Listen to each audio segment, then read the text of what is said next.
there is an ability to make sure that pedicabs are not allowed to use cycle lanes. Thank you.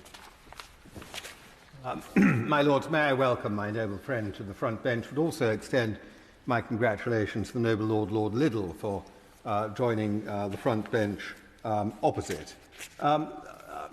Noble Lords, with their customary acuity, have picked up a whole range of details embedded in this bill that the casual reader might not have noticed. And I'm sure there'll be many things for us to explore at committee stage. I'm not proposing to follow that very detailed path in my few remarks. I'm slightly more interested in the fact that, a sort of ideological split has grown up across the House between those who think pedicabs are an absolute nuisance and those largely sitting perhaps on, next to each other on the benches opposite, who wish them to be cared for tenderly and looked after and should not, so they're anxious that they might be subject to excessive regulation.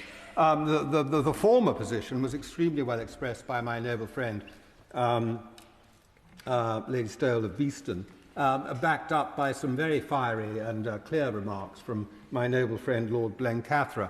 I have to admit, and I thought I would just share a little personal history in this regard. I have to admit that on that ideological divide, I sit very firmly in the camp of those who would like to see pedicabs crushed, removed, never seen again, never thought of in the first place, de-introduced from our urban streets.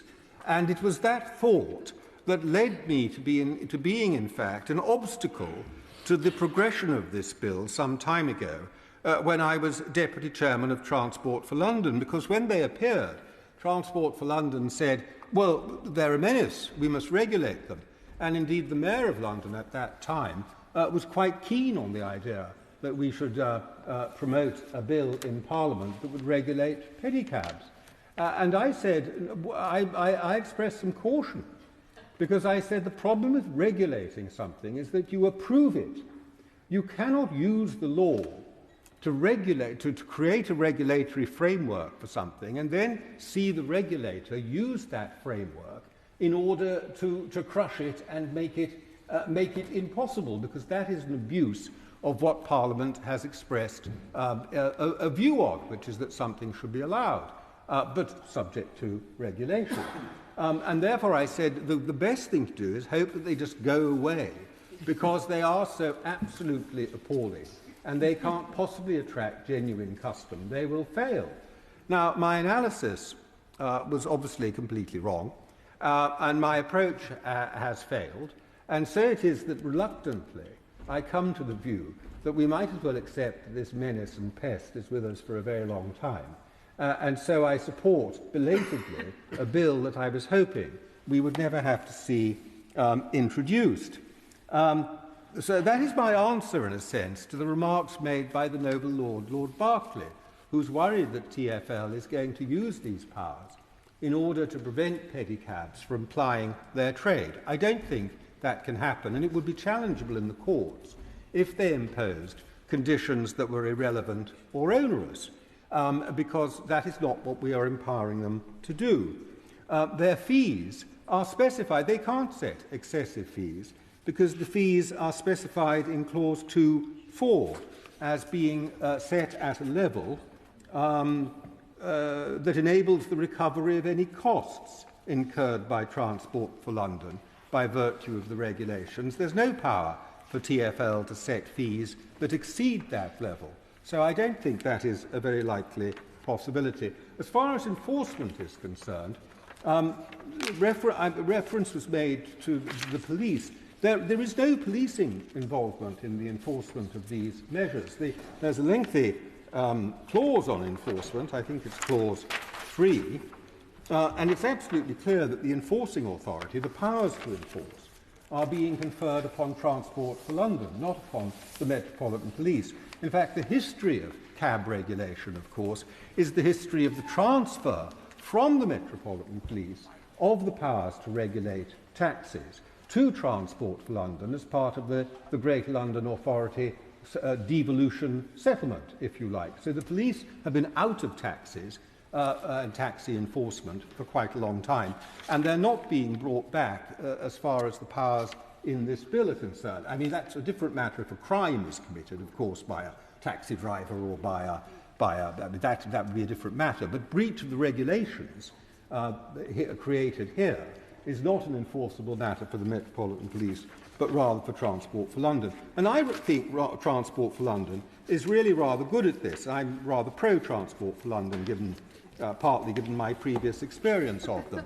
And they are good at regulating taxi cabs generally. And clearly this bill, to some extent, cuts and pastes taxi regulation powers over into this new bill. And I think TfL will probably do this job quite well, although it will be difficult if the drivers they're dealing with turn out to be fly-by-night characters, unlike most taxi drivers who are solid, sensible people, fly-by-night characters who are very difficult to catch up with afterwards. I have a couple of questions before I sit down. These can be explored in committee. One is, I worry what we are going to do if it doesn't work. If because of the inherently fly-by-night character of the people doing it, and the nastiness and garishness and ugliness of their dreadful vehicles, it turns out that they continue to be nasty, garish, ugly, noisy, and a blight upon our streets. Will we be happy with the fact that we have simply regulated them so that they got insurance and things like that? Should the government be promising that they're going to review the operation of the legislation in the fullness of time?